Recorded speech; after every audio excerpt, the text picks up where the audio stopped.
চাঁপাইনবাবগঞ্জ মহানন্দা প্রেসক্লাবের নবনির্বাচিত সভাপতি হাসান, সাধারণ সম্পাদক নাসিম মাহিদুল ইসলাম ফরহাদ, চাঁপাইনবাবগঞ্জ জেলা প্রতিনিধি। চাঁপাইনবাবগঞ্জ মহানন্দা প্রেসক্লাবের নতুন কার্যনির্বাহী কমিটি গঠিত হয়েছে শনিবার ১-৮ অক্টোবর বিকেল ৫টায় চাঁপাইনবাবগঞ্জের প্রাণকেন্দ্র বডিন্দারা মোড় আজিজি টাওয়ার প্রেসক্লাবে এক বিশেষ সাধারণ সভায় সর্বসম্মতিতে এই কমিটি গঠন করা হয়। উক্ত অনুষ্ঠানের সভাপতিত্ব করেন সিনিয়র সাংবাদিক মো. শামসুল ইসলাম টুকু। স্বাগত বক্তব্য দেন তার মহানন্দা প্রেসক্লাবের সভাপতি হাসান আলী। প্রধান অতিথি হিসেবে ছিলেন আদিনা ফজলুল হক সরকারি কলেজ অধ্যক্ষ প্রফেসর মোহাম্মদ মাজহারুল ইসলাম তরু। অতিথি হিসেবে ছিলেন সাবেক সহকারী অধ্যাপক ও সমাজসেবক মিয়া মোহাম্মদ আলী আফজাল আজিজি নামক শঙ্করবাটি উচ্চ বিদ্যালয়ের প্রধান শিক্ষক আসলাম কবির। চাঁপাইনবাবগঞ্জ জর্জ কোর্টের অ্যাডভোকেট ড.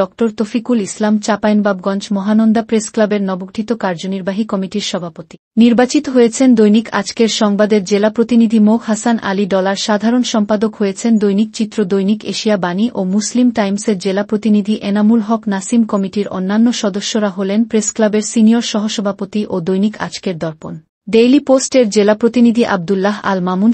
সভাপতি হলেন দৈনিক এ বাংলা জেলা প্রতিনিধি মো. সাইফুল ইসলাম। যুগ্ম সাধারণ সম্পাদক হলেন দৈনিক বর্তমানের জেলা প্রতিনিধি মুহা মফিজুর রহমান আহমদ। কোষাধ্যক্ষ হলেন দৈনিক প্রথম প্রহরের জেলা প্রতিনিধি লক্ষণ চন্দ্র দাস। সাংগঠনিক সম্পাদক হলেন দৈনিক বাংলাদেশ সমাচারের জেলা প্রতিনিধি মো. দুরুল ইসলাম। প্রচার সম্পাদক হলেন দৈনিক এশিয়ান এইজ ও বাংলাদেশ কণ্ঠের জেলা প্রতিনিধি ইস্তিহাক আহমেদ হিমেল। নির্বাহী সদস্য বৃন্দ হলেন দৈনিক স্বাধীন দেশের জেলা প্রতিনিধি আমিনুল ইসলাম আবির, দৈনিক দেশ প্রতিদিনের শামিউল বাশির সোহেল, দৈনিক রূপবাণীর জেলা প্রতিনিধি মিজানুর রহমান ও দৈনিক লাখো কণ্ঠের জেলা প্রতিনিধি রোকসানা ইয়াসমিন জিনাত। আলোচনা সভায় বক্তারা বলেন, চাঁপাইনবাবগঞ্জ মহানন্দা প্রেসক্লাবের গৌরব, ঐতিহ্য ও সেতুবন্ধনের বিভিন্ন স্মৃতিচারণে মুগ্ধ হন এবং গণমাধ্যম কর্মীদের ঐক্য বন্ধন অটুট থাকুক সেই প্রত্যাশা করেন। চাঁপাইনবাবগঞ্জ মহানন্দা প্রেসক্লাবে আগামী দিনগুলো সততা ও নিষ্ঠার পথ চলার অভিনন্দন বা শুভকামনা রইল। এছাড়াও সঠিকভাবে প্রেসক্লাব পরিচালনার সার্বিক সহযোগিতার আশ্বাস দেন প্রধান অতিথিসহ সকল সাংবাদিকবৃন্দ ও আমন্ত্রিত